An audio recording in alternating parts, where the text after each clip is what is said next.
Right, World at War Part 2. So December 7th, 1941, the Japanese fleet roll up on Pearl Harbor, and the first wave of torpedo planes I remember was 235. 235 torpedo planes roll up on Pearl Harbor just as they're getting ready to do their morning call and raise the American flag. It's Sunday morning. People are getting ready to go to church. The sailors are in their ships. They have the hatches open to get the nice air uh, going through the ships. A Japanese mini sub was spotted and ignored. Radar, which was brand new, had spotted the planes coming, but they thought that it was an anomaly since it was so many, or they thought that it was American planes returning from a mission. Okay? So that was ignored. Also, there was a British intelligence room 40 that was supposed to have known about the attack, and they didn't tell America because they wanted America in the WAR to help out Britain survive against Germany, because again, the world was at war. Germany was pounding Europe, okay? Rommel was in Africa with his tanks. Everybody was involved.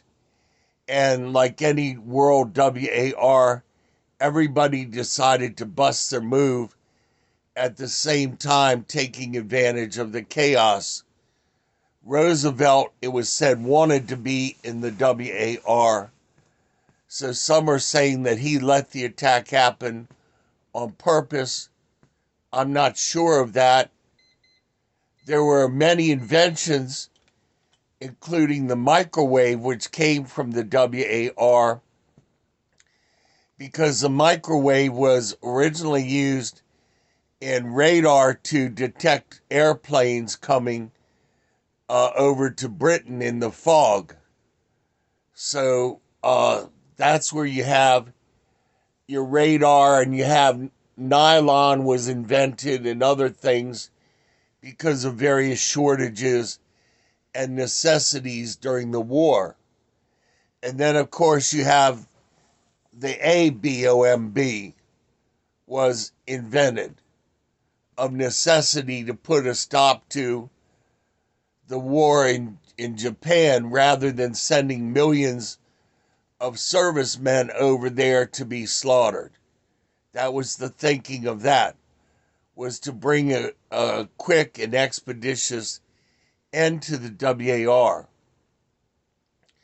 So December 7th, 1941, at around 8:15 in the morning, 8:30 in the morning, the Japanese strike and they pound the ever-loving crap out of Pearl Harbor.